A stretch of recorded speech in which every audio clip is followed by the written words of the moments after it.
Right. So again, we've got about an hour. I understand we've got a lecture at 10:30. So the next hour we're going to look at some of the basics about pancreatic disorders. Okay. Common pancreatic disorders that you will encounter in clinical practice. They are basic clinical presentation and the fundamentals or the principles of how we manage these conditions. So that's what the next 1 hour we are going to do for you. Okay. So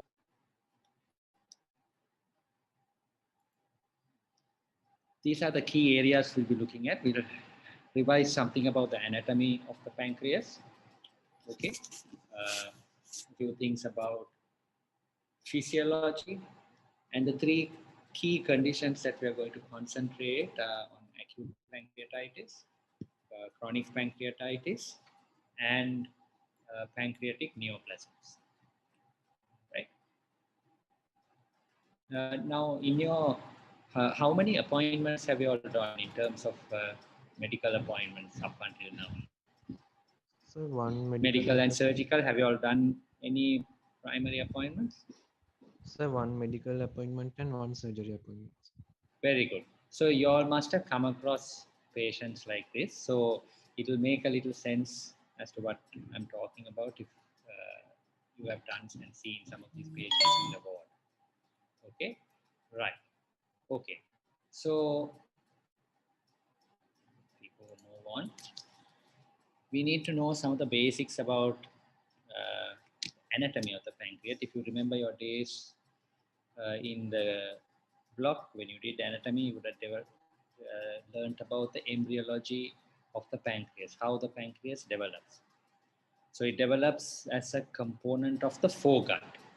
Okay, so you know there's a foregut, the midgut, and the hindgut, and there are various structures that develop from these three components of the intestine. And the pancreas is actually something that develops as a bud. It's an outpouching, a bud of the foregut, and there are two of them. There's a ventral and a dorsal bud, which then undergo a process of development and rotation and fuse to become the pancreas. Now, when there are developmental anomalies or changes which are not part of the normal development, one of them is, if you remember, is something called an annular pancreas, which is a developmental anomaly of the pancreas. At this stage, I'm not going to go any further into it. It's a rare condition, but I would advise you to go and read up something about an annular pancreas, how it develops, and the clinical features it might produce. Okay, it's sometimes found incidentally, but it can sometimes, because it constricts the duodenum, there can be features of outlet obstruction such as vomiting and pain and so on. Okay, so that's one thing to remember. The other thing is the anatomy of the ducts. So there are two ducts in the pancreas. One is called the main pancreatic duct, and the other is the accessory pancreatic duct, and they are actually remnants of the original two ventral and dorsal buds of the pancreas. So it's important to remember that there are two ducts, and go and again have a look at the anatomy of the pancreas and see what the main pancreatic duct is and how it develops and opens into the duodenum, and the accessory pancreatic duct, which sometimes is not always present. The other important part of anatomy that you must remember is that the pancreas is a retroperitoneal structure. It's not found within the peritoneal cavity, it's in the retroperitoneal space.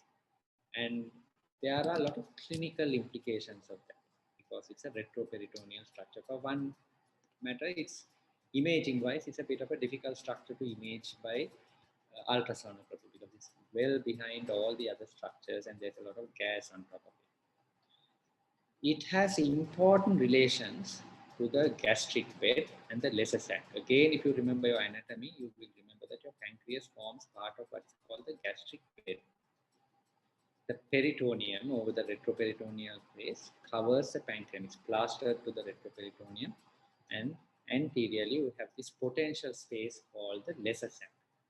Again, it's a good idea for you to go and read about it. And it has key vascular structures in relation to it, because this is important from the point of view of pathology and from the point of view of surgery, because we need to know what the key structures that are related to various parts of the pancreas are, because we need to be careful to preserve them when we do surgery of the pancreas, do surgery in the pancreas.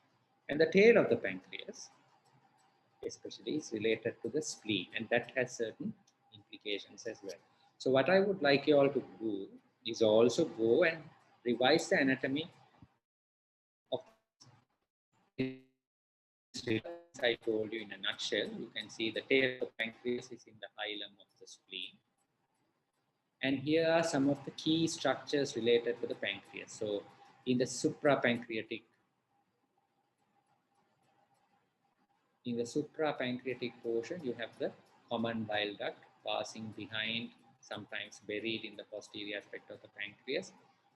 It joins the pancreas. It is the main pancreatic duct. It joins it, fuses, and they open in the ampulla, right? Or that's called the ampulla of Vater in the duodenum. The duodenum is a structure that is very intimate with the pancreas. So you have the first part of the duodenum, the second part of the duodenum, and the third part and the fourth. The duodenum is basically, it hugs the pancreatic head and the uncinate process. Okay, so it's a structure that is, most structures that affect the pancreas can, or pathologies that affect the pancreas can also affect the duodenum because of this very close relationship. And the major vessels that I spoke to you about, this is called the superior mesenteric vein. This is the superior mesenteric artery. And as you can see, they are very, very closely related. And this is called the neck of the pancreas. So this is the head of the pancreas. This is the neck of the pancreas, body of the pancreas, and this is the tail of the pancreas. And this little bit down here is called the uncinate process. Okay.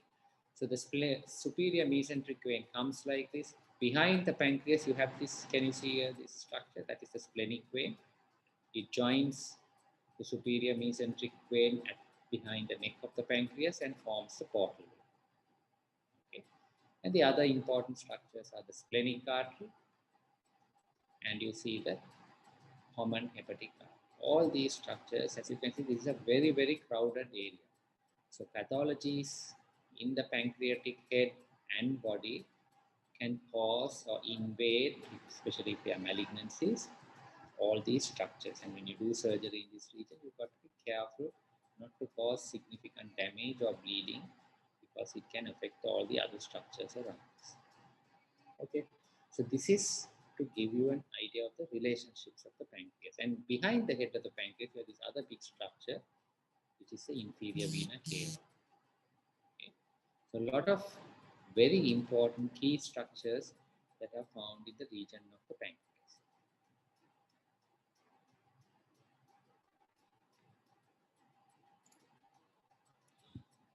Physiologically speaking, and in a nutshell, the pancreas has two primary functions.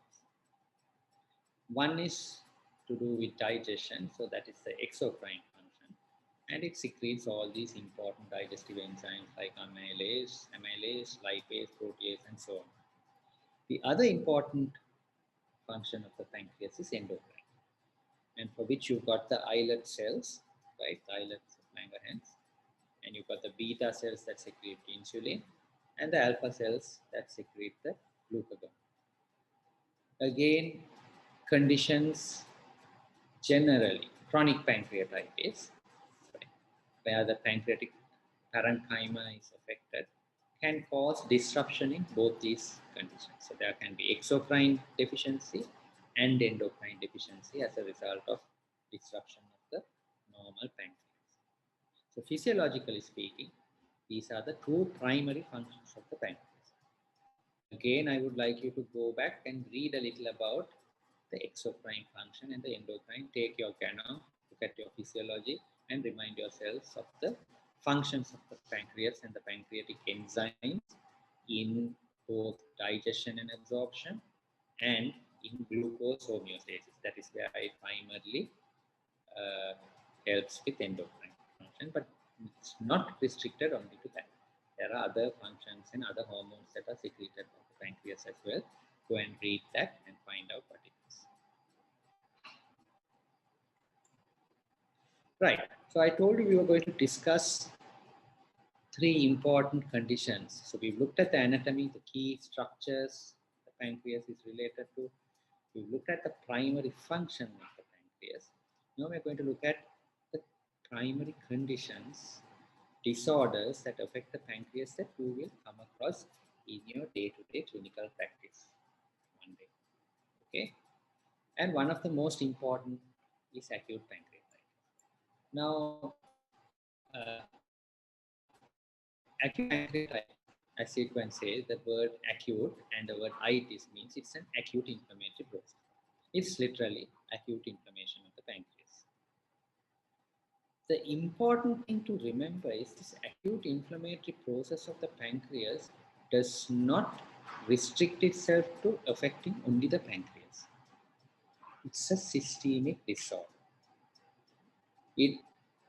Inflammation of the pancreas is so severe and it generates such a lot of inflammatory mediators that it causes generalized inflammation throughout the body and especially in other organ systems. So the problem with acute pancreatitis is it doesn't just cause inflammation of the pancreas, it results in remote organ system disorder. So patients with acute pancreatitis early on in the disease might end up with respiratory problems like ARDS. They can end up with problems of acute kidney injury, so the respiratory and the renal functions can be affected in patients with acute pancreatitis. So it is very important for you to understand that acute pancreatitis is a systemic inflammatory disorder. It causes systemic inflammatory problems. Okay. Now, the disease can also cause regional problems. I told you the pancreas is in the gastric bed. It brings about a lot of local, it has a lot of key structures related to it. And therefore, it can also cause a lot of regional damage. Okay, but that varies from patient to patient. And as you can see, the spectrum of the disease can be mild. Right? So some people with acute pancreatitis on one end of the spectrum can have mild disease. So they come, they have it, and then they go home maybe in about 3 or 4 days. Whereas on the other end of the spectrum, you have patients who have severe disease to the point that they have organ failure and sometimes death. There is a large spectrum of severity in acute pancreatitis. Okay. So it's very important to identify, acute pancreatitis early so that we keep these patients under observation and escalate care early. So some of these patients will require care in an ICU very early in the disease, and you should be able to pick that up and put them there and manage them. Okay. Now, what is the fundamental problem in acute pancreatitis? Or what is the pathophysiology? How does it occur? The hypotheses that are around are primarily either there is some degree of pancreatic duct obstruction. So if you remember the anatomy, right? We said that the pancreas, okay? So you got this main pancreatic duct, you got the bile duct, they fuse and get into exit into the duodenum through the ampulla. You can have gallstones, biliary calculi or sludge coming down this bile duct and getting impacted here. Stone comes and gets stuck here. This causes back pressure onto the pancreatic duct as like that. That is one of the most common ways in which patients get acute pancreatitis. Intraductal hypertension. increased pressure within the duct system, resulting in pressure being transmitted to the acini and activation of the acinous cells. The other is toxin-induced damage. And one of the commonest toxins we talk about, or that have been identified, is alcohol, right? So alcohol induced hyperstimulation. Now, all these results, both these primary pathophysiological mechanisms, whether it is duct obstruction or direct hyperstimulation, cholecystokinin, right? It results in activation of the acinar cell proenzymes by these intracellular lysosomal enzymes. Now, what we said is the pancreas is an organ makes all these enzymes, amylase, lipase, and so on. Having said that, these enzymes are as proenzymes, inactivated or pre-activated proenzymes within the pancreas, because if they were active enzymes within the pancreas, it will cause autodigestion of the pancreas itself. So nature and human physiology is such that these enzymes are secreted and activated after they enter, as they enter the gut. Okay. So that digestion takes place. But in acute pancreatitis, this process becomes deranged. And what happens is there is activation of these proenzymes by intracellular lysosomal enzymes, resulting in this final common pathway, where is intra-acinar trypsinogen activation, right? Now, if you remember, and this I would like you to go back and read your gastrointestinal physiology in your GANA, you will know that trypsinogen is converted to trypsin, right?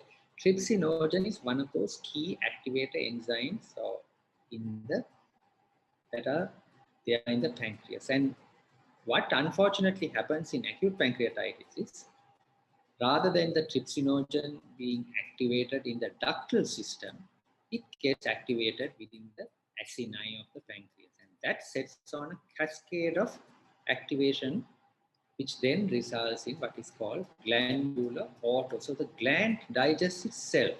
It's like performing harakiri or self-suicide or suicide. There is glandular auto digestion. And when there is auto digestion, obviously there is necrosis and cell death, and that stimulates this massive inflammatory process. So the final common pathway of all forms of acute pancreatitis, whether due to duct obstruction, or whether it is due to toxins or other mechanisms that result in CCK hyperstimulation, the final common pathway is that there is a pathological intra-acinar trypsinogen activation, causing autodigestion of the gland and a resulting acute inflammatory process. So just remember, this is the primary pathophysiology in acute pancreatitis. Okay. Now, as I told you, some patients will just have a mild pancreatitis. The gland gets a bit swollen, right? And there is minimal organ dysfunction, right? And they have an uneventful recovery. Some patients, you might have heard while you were doing your clinical appointments, people talk saying that this is a severe acute pancreatitis. This is not a mild or a moderate, it's a severe one. When we talk about severity, it usually indicates that this patient has got organ dysfunction or organ failure. Or there are local complications, complications that arise around the anatomy or around the region of where the pancreas is situated, either necrosis or what we call pseudocysts or abscesses, what are infective necrotic complications. So if somebody has transient organ failure, so they are respiratory, they have a little bit of ARDS, they go into transient AKI or acute kidney injury. After treatment, fluid resuscitation, organ support, they come out of it in about 48 hours or so. we say that's a moderate kind of pancreatitis. But if this organ dysfunction and failure goes beyond 48 hours, if it is prolonged, then we call it acute severe pancreatitis. Right? It's associated with organ failure later in the disease, say further down in the second or third week, they can get what are called infective or necrotic complications. So you call it pancreatic necrosis or infective pancreatic necrosis. They can get fluid collections around the pancreas over a period of time. You call it a pseudocyst, or that can get infected and you can get an abscess. And now you might have heard this term pseudocyst. In the wards, you would have, if you had seen patients who had acute and sometimes chronic pancreatitis, you would have heard this term pseudocyst. So what is a pseudocyst? It is essentially a collection of pancreatic fluid. Now, to go back, right? When there is acute pancreatitis, you see these ducts. These are the main ducts, but there are a lot of branching side ducts as well that come off the main duct that go into the pancreatic parenchyma. During the process of acute pancreatitis, these small ducts and sometimes the bigger ducts can rupture. And when they rupture, the fluid starts leaking into the retroperitoneal space, right there, from the pancreas. The pancreatic enzymes start leaking into the retroperitoneal space, and they form a collection of fluid in the retroperitoneal space. So they push off all the connective tissue and form a circumscribed collection of fluid, and that with time, when it forms a sort of capsule, and this is not a true capsule, it's called a false capsule because there is no epithelial cell lining. When it forms this capsule, and after about 4 weeks, we call it a pseudocyst. It's not a true cyst because a true cyst has a lining of epithelium.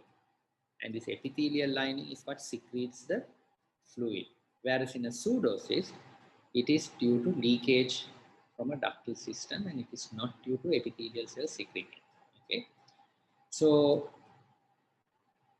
in acute pancreatitis, you can have a pseudocyst, which is, as you can see, a collection of pancreatic juice in a enclosed by a wall of fibrous of granulation tissue. And usually you call it a pseudocyst 4 or more weeks after you have a bout of pancreatitis. And if this gets infected, it can become a pancreatic abscess. Okay, so these are some of the local complications of an acute pancreatitis. There are systemic complications and local complications. Right. So how do we diagnose acute pancreatitis? The typical clinical features, and this you must actually see the patients in the ward, you'll realize they come with severe epigastric pain. Characteristically, it radiates to the back. There is vomiting, there is dehydration, and there are systemic signs of shock. They'll be tachycardic, they can be hypotensive, they can be anuric. Right? So that's a characteristic typical clinical presentation. And what actually clinches the diagnosis is the serum amylase. So in patients who come with an acute abdomen, it is mandatory that we do a serum amylase. So the serum amylase, if it is more than 3 times the upper limit of normal, or in general more than 1,000 international units, that with those clinical features is enough for us to diagnose acute pancreatitis. More than 3 times the upper limit of normal. So the upper limit of normal, of course, can vary. Just give me a second.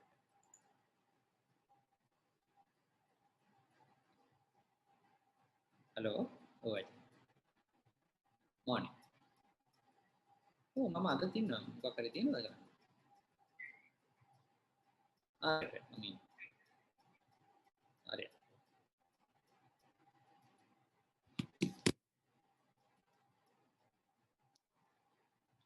Yes, so you have 3 times the upper limit of normal.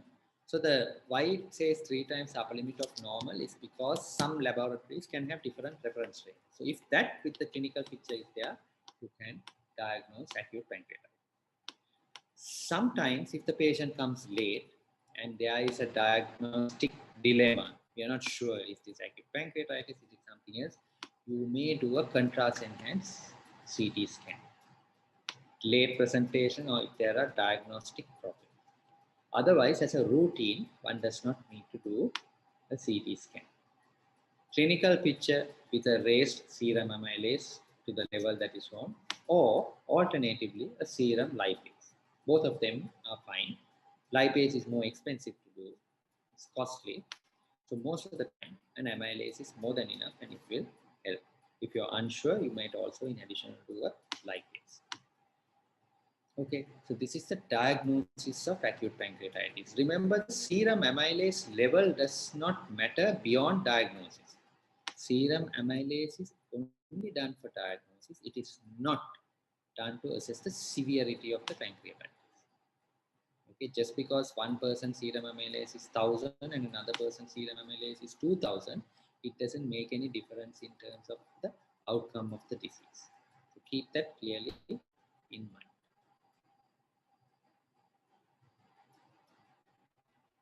Now, these are some of the other clinical manifestations of acute pancreatitis. You will see these in your textbook. These are ecchymotic patches due to retroperitoneal seepage of pancreatic juice. You would have heard of Cullen's sign and Gray Turner sign. This is what they are. And there are certain radiological manifestations you might see on an X-ray. This, anybody would like to say, anyone who has seen what this could be in acute pancreatitis, this radiological sign?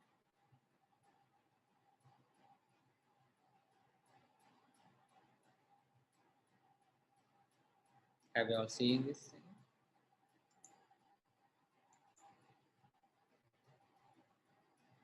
This is called, does this look like small bowel or large bowel? Let me ask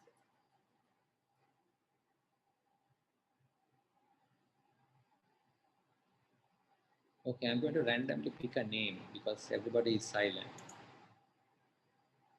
Who is Felicia A? 1147.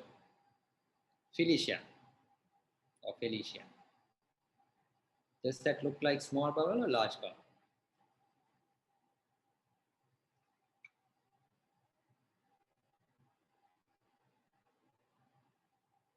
Is Felicia there? Yes? Small bowel. It looks like small bowel. Okay, why do you say it's small bowel?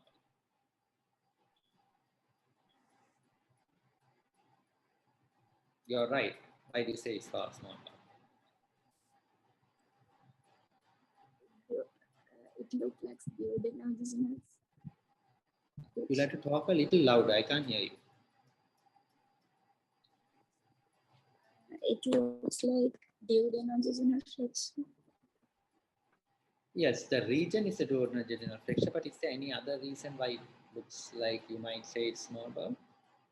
On an X-ray?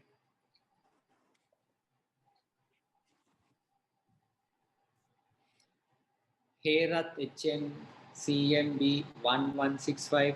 Why do you think this may be small bowel? It's placed centrally. Large bowel is placed peripherally. This is actually not exactly center, but yeah, okay. Mm-hmm. Any other reason on the X-ray when you look at it? What are these like lines? There are plica circularis. Yeah, plica circularis. You can see it, isn't it, going right across the loop? Yeah, so you're right. It's in the duodenal. It's a jejunal loop, and this is called. Do you know what this is called here? This physical or this radiological sign? Okay, that's all right. So it's called the sentinel loop. Okay, I don't know whether you have read. Go and read. It's called the sentinel loop, which is sometimes seen. What is this structure? Let's ask somebody else. Kumara Singh 1191. This is another radiological sign that you sometimes see in acute pancreatitis. What is this structure here? Transverse colon. Very good. Why do you say it's transverse colon?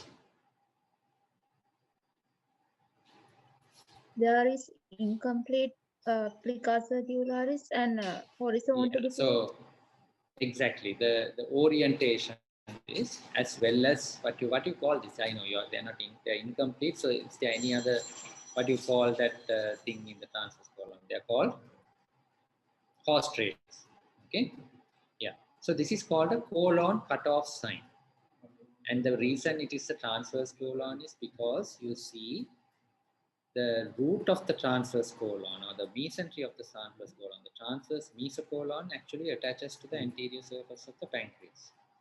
And when it attaches to the anterior surface of the pancreas, you can have inflammation spreading across that mesocolon, the nerves, and so on, and it causes ileus, or transiently it doesn't function. That part becomes paralytic, like the sentinel node near the duodenojejunal flexure. It spreads through that. So therefore, you have gas retained in those segments. So these are some of the radiological signs you might see in acute pancreatitis. Now, I'm not going to go through this of somebody. It's a very extensive list. You can see a lot of them there. Important things, of course, you must not forget, and the commonest two are alcohol-induced and gallstones. That's the most common causes of acute pancreatitis. If you go and read any book or text, you will find there are a lot of other causes that are listed down here. Some metabolic, like hypercalcemia, hypertriglyceridemia, certain drugs, viral infections, all these. It's important when you take a history from a patient to find out whether they have got any of these things that can contribute to acute pancreatitis. But of course, the most important and what you should not forget is alcohol and gallstones.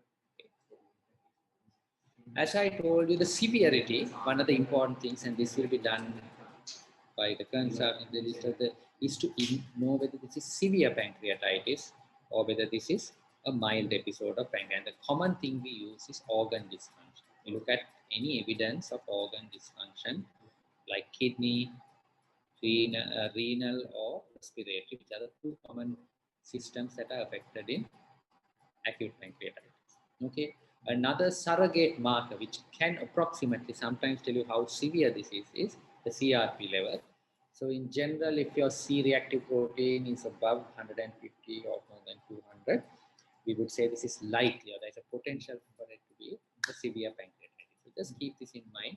One of the important things of assessing severity in acute pancreatitis is we need to know whether this patient might require higher levels of care. Higher levels means whether they need to go from an ordinary ward to a high dependency unit or an intensive care unit. And evidence of organ dysfunction, very high CRPs, all these tell us this patient may need escalation of care.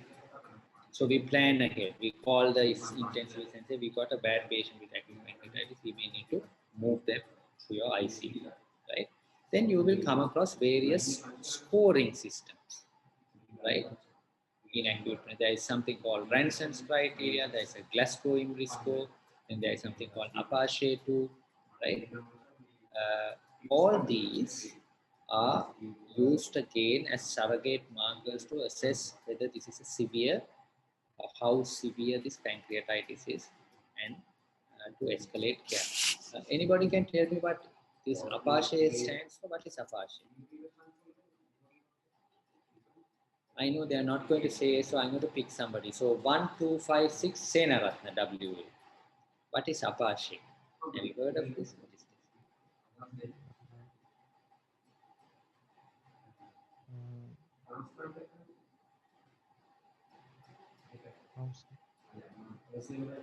Senaratna. I only heard some breathing.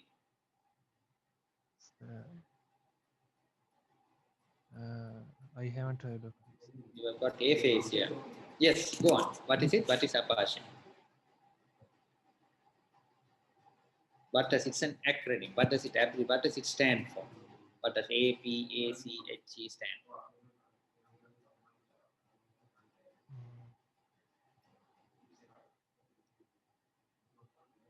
Who wants to help Senara? Anybody? Acute physiology and chronic health evaluation. Excellent. Very good. Acute physiology and chronic health evaluation. Very good. So that's what the Apache 2, there was an Apache 1, there's Apache 2 score. So these are not specifically only for acute pancreatitis. Apache is something that can be used for any critically ill patient. Whereas the Ranson's and the Glasgow scores are specific for acute pancreatitis. Okay, so just be aware that there are these various scoring systems and assessment systems to help us to decide how severe or not this bout of acute pancreatitis is. At the end of the day, what we need to do when we manage any patient with acute pancreatitis is to be able to pick up organ dysfunction earlier. Okay, so these patients need careful monitoring. We don't want to pick them up once they've gone into established organ dysfunctions. We want to pick them organ dysfunction. We want to pick them up early. So you monitor them for early signs of cystic organ renal. And how do we do this? Clinically and sometimes biochemically. You need to assess them and you need to treat them very aggressively. And if we identify that these patients are moving towards a severe type of pancreatitis, we have to escalate them, as I have put there, so that they are managed in a high dependency unit, which is what HDU is, or an intensive care unit for potential organ failure and organ support. So those are the principles of managing patients with acute pancreatitis, and we use a combination of all these. Aggressive fluid resuscitation, and how we monitor the adequacy of our fluid resuscitation by looking at the hemodynamic status of the patient, their urine output, by arterial blood gases, and so on. They may need supplementary oxygen. They may need very good pain relief. Remember, they can have very severe pain, so they may require opioids like morphine, either initially intravenously followed by subcutaneously. Vomiting is a very prominent symptom in acute pancreatitis. Therefore, at the outset, we don't give them anything to take. Having said that, you should not keep them nil by mouth for prolonged periods of time. Once the vomiting is settled, and if the patient can tolerate oral intake, you must keep them oral. You can start off with liquids and gradually build it up. Don't keep them starving and nil by mouth for prolonged periods of time, because that actually worsens outcomes. It makes infections more likely to occur. So acute pancreatitis, if they are vomiting, if they are intolerant of oral intake, then we will keep them nil by mouth. Do we give them antibiotics? The consensus is no. At the outset, they do not require antibiotics. If they later start developing infective complications, or if you're uncertain about the diagnosis, you might give them antibiotics. But the general consensus is you don't give prophylactic antibiotic therapy. Okay.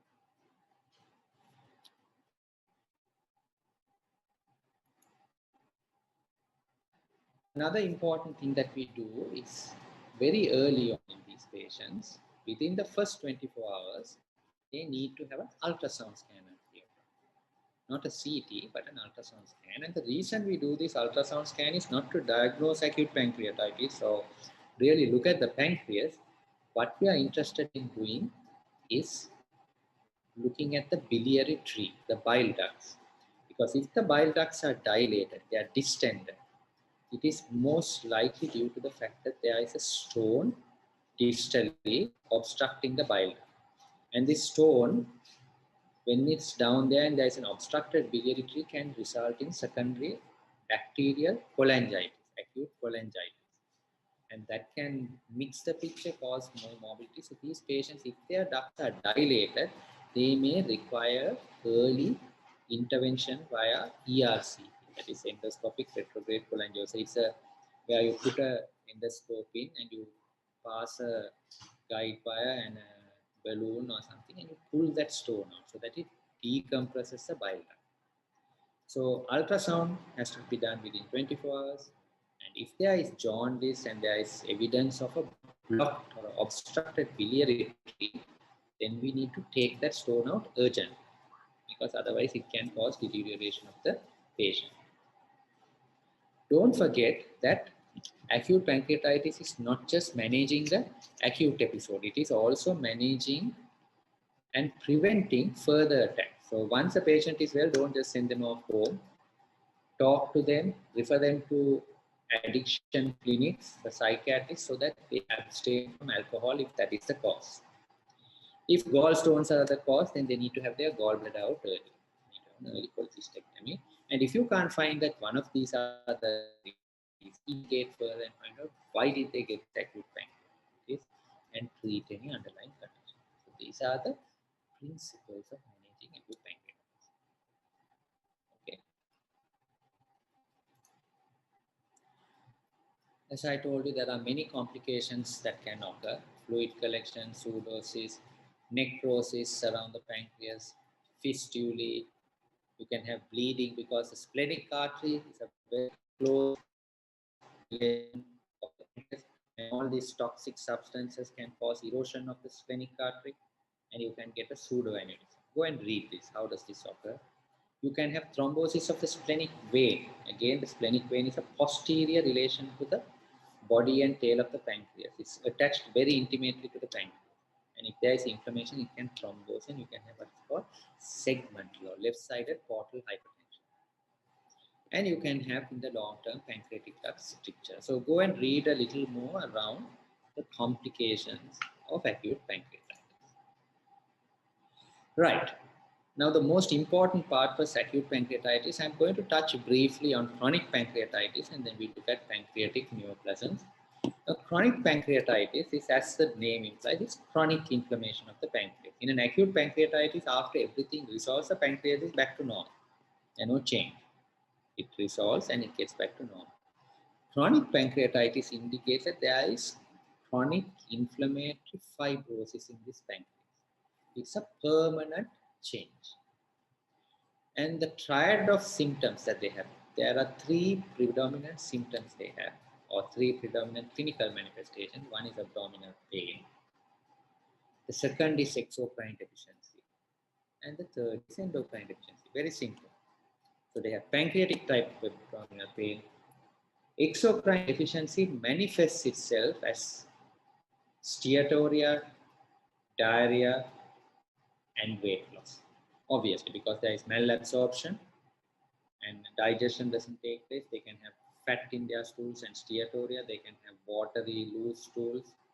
And because there is malabsorption, they have weight loss. There is protein, calorie, and there is also minor element deficiency. So they have weight loss and steatorrhea. And if their endocrine function is affected, they might have diabetes. Now, patients can have all three of these, any two or any one of these. They may not have all of them. All might not have all of them. In fact, you might even have sometimes patients with chronic pancreatitis who have none of these clinical things. But if you look at the gland, there is fibrosis and calcification sometimes. Again, the commonest cause, alcohol. Chronic pancreatitis, one of the commonest etiological factors is alcohol. There are certain other complications in the tropics, like in Sri Lanka and India, we have this, what is called tropical calcific pancreatitis. You can go and read a little more. In some, we don't know why it occurs. There are some hereditary causes and certain rarer things like autoimmune pancreatitis and so on. One of the important things to assess in acute pancreatitis, chronic pancreatitis, is how bad the pain and disability is. Some of these patients, the pain is constant and so bad that they have to leave the occupation. They can't go to work. Okay? Whereas in others, it can be very mild. They just have a little pain once a year and so on. So it's very important when you take a history from these patients to get these things. How often do they have pain? How many episodes in a month or year? When the pain comes, how long does it last? Does the pain settle with just oral analgesics like paracetamol, or do they have to come and get a parenteral, intramuscular, or subcutaneous analgesic like morphine? How many times do they get hospitalized every month or year? how many days of work have they been, or school if it's a child, right? These questions help us assess how bad the pain is, how severe the pain is. And there's a reason. When we make decisions in medicine, everyone doesn't get the same treatment. All patients may not require, if they have a very mild degree of pain, just maybe once or twice a year, a day or two, it doesn't affect their work, their normal day-to-day life is fine. We may not do anything significant or invasive. Whereas if it is somebody who spends most of their time coming in and out of hospital, they've lost their job because of the severity of this disease, then we might do something more invasive to try and correct it. Okay, so it's very important that when you take your history, that you assess all this. Amylase is not usually elevated. It's usually normal. Remember, it's normal in chronic pancreatitis. But if you do an X-ray of the abdomen, as you can see, you might see calcification in the pancreas. Pancreas, if you remember, in what is called the transpyloric plane, which is the lower border of the first lumbar vertebra. And if you look in that region, you might see calcification running across like that, or sometimes in one region, and that indicates pancreatic calcification and therefore some sort of chronic pancreatitis. Okay, so unlike acute pancreatitis, the investigations are not very remarkable in terms of amylase and inflammatory markers and so on. Again, all these investigations are done. You don't need to know the details. We will usually start off with an ultrasound. We might do a CT abdomen, and there is something called an MRCP, which is an MRI of the pancreatic and bile duct. It's specifically to look at the ductal system. It helps us to look at the pancreatic duct and any biliary pathologies. It's a non-invasive process, right? And it is available now in most hospitals. So an MRCP might be done, and it's very useful for diagnosis. So you just be aware that we do these investigations. ERCP is rarely done nowadays for diagnostic purposes. It is mainly a therapeutic investigation because it's an invasive investigation. MRCP has superseded ERCP, so it's not usually done. Complications again, like in acute pancreatitis, but over a prolonged period of time, you can have what is called a chronic pseudosis.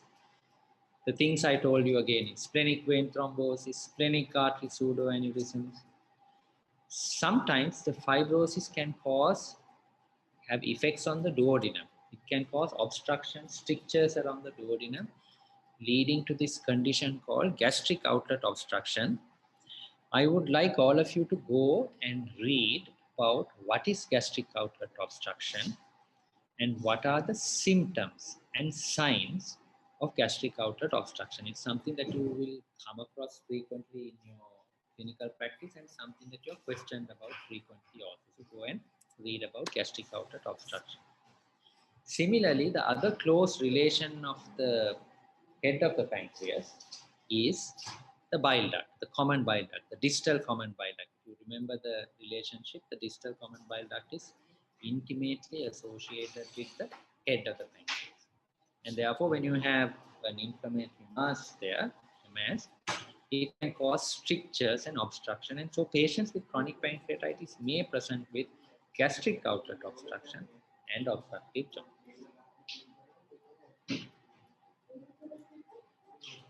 Treatment is you treat all the problems, primary problems. One is they can have, should they need pain relief. If they have exocrine problems, then you give them pancreatic enzyme supplementation, elemental diets, and so on. There are capsules of pancreatic enzymes that they can take with their meals. And if they have diabetes, then of course insulin. Some of these complications may require ERCP, surgery, and so on, the details of which you really don't need to know. There are various methodologies to obtain pain relief. Don't forget this, very important. Abstinence from alcohol, right?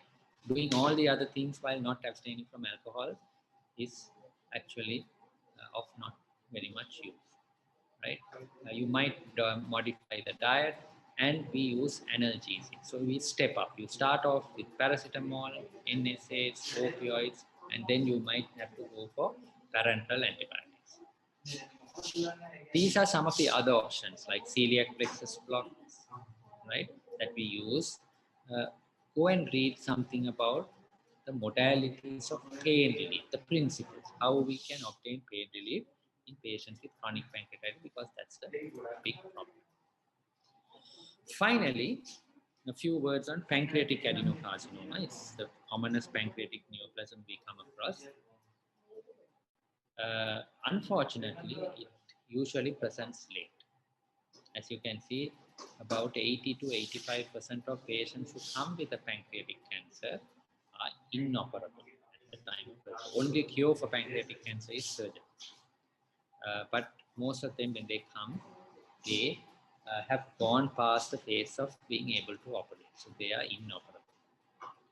The commonest etiological factor for pancreatic cancer is smoking, but these are some of the that have been associated with pancreatic cancer. Okay. How does it present? The early symptoms, this is important to remember, the early symptoms can be vague and non-specific, especially pancreatic body and tail cancers, because the pancreas is a retroperitoneal structure, and the tumor can expand or enlarge to a fairly large extent without causing any obstruction of any regional structures. It can invade the superior mesenteric artery or the celiac axis or the extraperitoneal space without the patient knowing. On the other hand, in the region of the head, fortunately, because the bile duct is close by, it compresses or invades the bile duct, obstructs it, and the patients present with jaundice. So pancreatic head cancers tend to present earlier because of this factor, because they cause jaundice. Whereas pancreatic body and tail cancers, they tend to present late because the symptoms are very non-specific. And quite often, these are patients being treated for gastritis. They have a little anorexia, weight loss, dyspeptic symptoms, until the tumor is very advanced, and then it is usually too late. So the pancreatic head tumors usually present with painless progressive jaundice. That's a characteristic presentation. Sometimes they might also have features of gastric outlet obstruction. And as I told you, you have to be always very, very cautious. If an elderly or an older patient comes and says, my appetite is lost, I'm beginning to lose weight recently, I'm not sure why. Anorexia and weight loss are some of the earliest manifestations of a pancreatic neoplasm. And these are some of the rare, less common things. They can get in a person who has been otherwise well. If they suddenly get diabetes, dark-colored melena stools.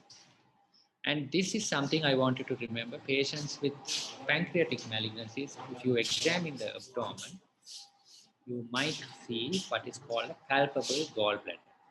Patients who present with obstructive jaundice, go and see what this Courvoisier syndrome, Courvoisier's law is. Okay, so you go and read. These are manifestations of metastatic cancer, a Virchow's node, Sister Joseph nodule. Right? These indicate metastatic disease in pancreatic cancer. Some of them might present with this condition called thrombophlebitis migrans. It's called also migratory thrombophlebitis.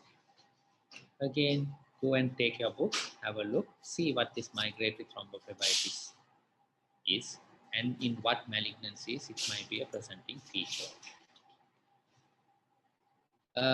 Important in any malignancy is to do imaging to stage the disease. That's important. Okay. And somebody has asked, how do you know a tumor is inoperable?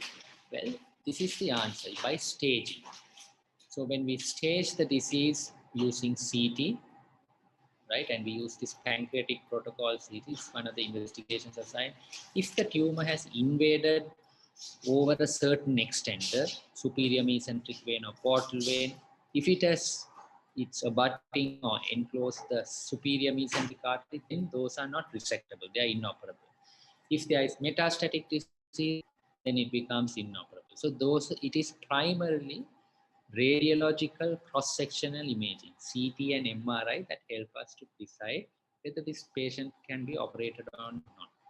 Sometimes a tumor can be operated on, but the patient may not be fit enough for that major surgery.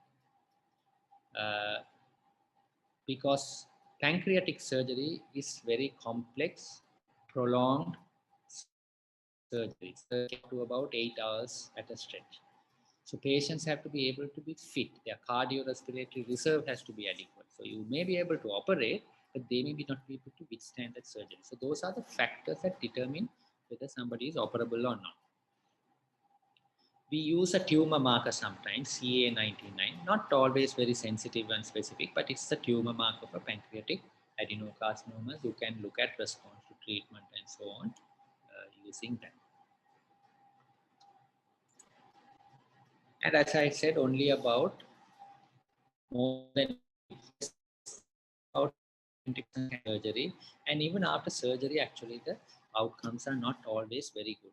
Only the median survival, if you can see, is only about 1 to 2 years in these patients. And at 5 years, less than 10% survive if on all pancreatic cancer. But if you've done surgery, again, the rates are not much more. So it's about 15%, maybe 5 years survival that you're looking at. You may have seen this procedure being done while you were medical students, called the Whipple's procedure. I'm not going to go into the details. It's a very complex surgery which is done for pancreatic cancer if you're attempting cure. If you don't cure or cannot cure, most of these patients will have biliary decompression with a stent, either via ERCP or the radiologist will put it, but we decompress the bile duct. We might also do palliative surgery sometimes if we can't put a stent in to relieve the stomach.